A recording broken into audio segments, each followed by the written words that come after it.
Hey everybody, it's John Anthony Chihawk Soltero, and I am here sporting my brand new Grinch beanie.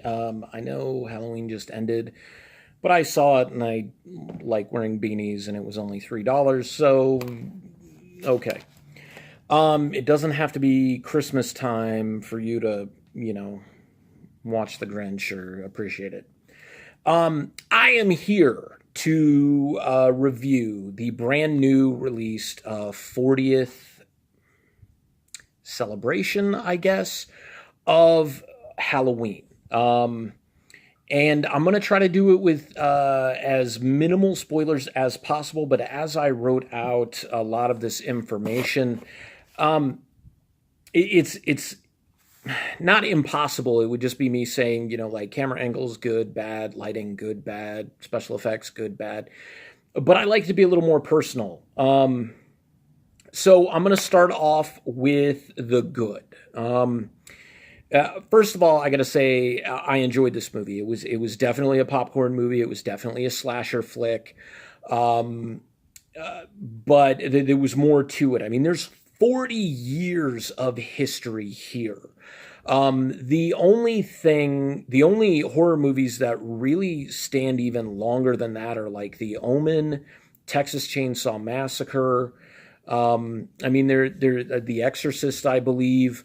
Um, but other than that, those are the only other franchises that really stand further. And then very shortly thereafter came, Nightmare on Elm or Friday the 13th, Nightmare on Elm Street, Hellraiser, Child's Play, things like that. Actually, I believe this is the 30th anniversary of Child's Play because I believe that started in '88. Anyways, back to Halloween 2018. First of all, the good. This was the reuniting of John Carpenter, Jamie Lee Curtis, and the Akkad family. Now, John Carpenter wrote and directed and scored the original Halloween. Jamie Lee Curtis, of course, was first introduced in Halloween as Laurie Strode, the heroin survivor, new Scream Queen, and just kind of overall femme fatale badass of movie history.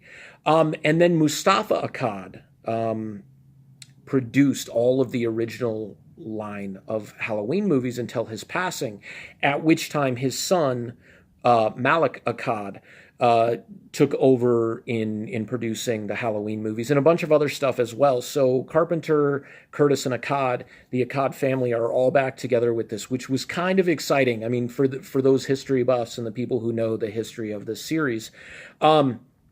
Carpenter came back and worked on the score with two other gentlemen, and it was a phenomenal score as well. I mean, I mean, there's some classic horror movie scores, and the from Friday the 13th, not really music, but still classic, and just the Halloween theme is so brutally brilliant. I love it so much. Um, Erasing 40 years of BS continuity and remakes. I love all the Halloween movies, even the really bad ones, and most of them were really, really bad. The remakes, the first Rob Zombie remake was decent. It wasn't horrible. The second one, there was a lot of what I felt was his personal propaganda in it. Plus, it just seemed like he was just trying so hard to be visceral and violent, and it didn't. It was less of a Rob Zombie movie, and it was more of a Rob Zombie parody, anyways. So, this movie is now in continuity. It retcons all like 39 years of BS that happened before it. It is the direct sequel now of the original Halloween from 1978, taking place now 40 years later. Speaking with that, appropriate aging for the characters. The only two characters that come back, of course, are Michael Myers, the lead heavy, and his little sister, Laurie Strode. Now, in the original Halloween, Laurie Strode was 17, maybe 18. She was a senior in high school, so she wouldn't yet have been 20. And Michael Myers, at least in the credits, when you see his face, was credited as being Michael Myers, age 23. So Laurie Strode is now 57, 58 years old. And Michael Myers is appropriately 63. Now, when you see them, they do look aged. You never really see Michael Myers' face, just like tradition. But he's got the gray hair. It's cut really short. His skin is aged. He's got wrinkles on his neck and stuff like that. But he's still like this monster that never reacts to anything. That was always one of the cool things about Michael Myers, was that he seemed cool, calm, and collected, if nothing else. Like insanely violent, but cool, calm, and collected. He always had a motive, kind of like Jason Voorhees never ran. Those were the only two guys who never really acted human in their machinations and what they did.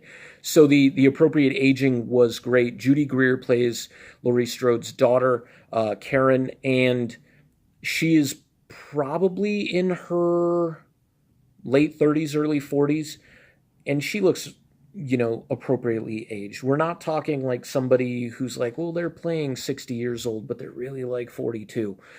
No, all the ages worked appropriately. On to more positives. Visceral violence. Now, while there weren't a lot of shots of straight up gore, there were one or two here or there. They were appropriately used, and they worked extremely well. However, there was a lot of off-camera type stuff that you would see later, or it was cut in a way that you were only seeing it through a slit in a bathroom stall. The cinematography was really good in relation to the violence that was occurring, because it's kind of one of those things. It's a boogeyman thing. Like, you see it, but you don't see it. So that was a really, really good point along with it. Laurie, the survivor, the warrior, and also the victim. And this goes along with the next point, which is the psychology of trauma. It's brought up in the dialogue that back in 1978, 5 teenagers were murdered by Michael Myers. Now, by today's standards and what we've seen in mass shootings and, just really awful things that are going on, I mean, we've had Faces of Death, videos that are released where you can watch people die and stuff like that.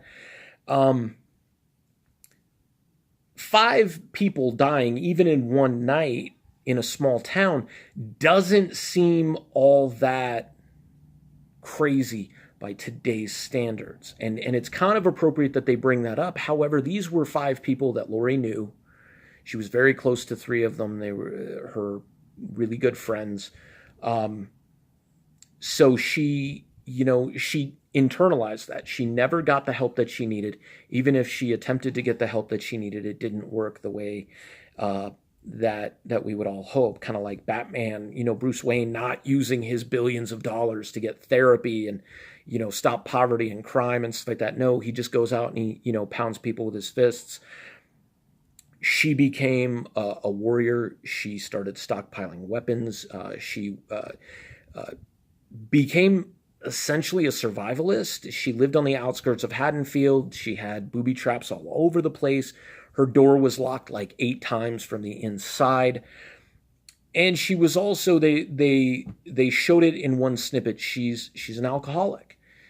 And trauma brings about the use of self-medicating in many different ways, whether it's, prescription drugs or alcohol or illicit drugs, chronic smoking, for people with anxiety, things like that. So the psychology of her trauma was very evident, and I think that was really, really well done. The traditional victim tropes. You had the horny teenagers, all the stupid people drinking and, sneaking your boyfriend in while you're babysitting, and all the traditional things that happened that they established in the original Halloween as, you do this, you're gonna die. If you're this pure character like Laurie Strode was supposed to appear as, and she was, you survive. But also, if you're prepared and you're a badass, you're gonna survive as well. Now on to the bad. piggybacking off that, the traditional trope victims. As much as I love the tropey victims, the horny teenagers, the ones who are drinking, doing drugs, you know they're going to die. And in some ways you root for them to die because you're like, oh, I know that person's going to die violently, you know, or they're kind of a schmucky character and you're just like, oh, I hope they die because of what they said or didn't do. You just kind of root for it that way. It's also one of those things that, you know, with the advent of smarter moviegoers and smarter writers and people who grew up on this stuff, I always hope that people are going to evolve with what they do. So it's kind of a letdown that they still went with the same tropes for the victims. There were a lot of plot holes in this movie, and a couple that I thought of, you know, myself. Again, the researchers that they show in the trailer, you know, they're 40 years later, they're searching out Michael Myers to go to an institution and visit him. They seek out Laurie Strode to ask her questions about what happened. 40 years ago, this happened, and yeah, 5 victims was a lot in that day and age. But it's been 40 years. Why is this still important? You know, it wasn't even on a level like Manson or anything. So it just seems really, really weird that these researchers like showed up out of nowhere and they wanted to tell this story. But I guess that's the way that they tell the story.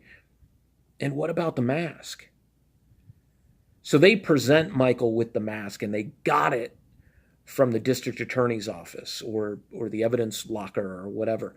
Now, if we're erasing 40 years of continuity, and this is a direct sequel to the first movie, you'll remember Dr. Loomis shot Michael Myers 6 times, and he flew off the terrace of the house and landed on the ground. And when they went out the front door, he was gone. He was wearing the mask when he flew off the terrace. So if he's gone at the end of the movie, and this is the direct sequel 40 years later, how did the researchers get the mask, and how did the mask end up in the district attorney's office? How was he recaptured? We never, you know, none of that is ever brought up. But obviously he was recaptured, so they get the mask back, and it goes to the district attorney's office. He stood trial, but you know, he's going to be in prison for the rest of his life. The other big plot hole, like for me, this was definitive. This was the end. I'm fine with it being the end and doesn't need to have any more sequels, although we know there's probably going to be sequels because there's money to be made. But the very end of the movie, very much like the end of the first movie. If you pay really close attention to the end scene, this is not the end. It feels like a passing of the torch.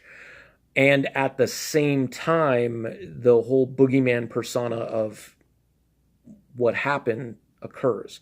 I also encourage you to stay through the credits and, you know, get a little tidbit of the movie. If you saw The Phantom Menace in 1999 and you stayed to the end credits, you might appreciate it. It's just a very, very small thing, but it's great for those of us who are big history people and have big heart and notice for the little tiny details that are out there. So overall, I'd say about a 7.5. It was really fun. It's definitely worth seeing. If you like blood and guts up to 11, you're probably going to be a little disappointed. If you were expecting something more Rob Zombie-esque, you're going to be disappointed. If you're expecting something a little more cerebral, a little more cunning, a little more thought-provoking, other than the fact that they used the same traditional victim tropes, this was a really, really great movie, and I'd highly recommend you go see it. This is John Anthony Chihak Soltero for Anti-Hero Brand Press and AHB Kids. Hope you had a happy Halloween and happy Dia de los Muertos mañana. Gracias.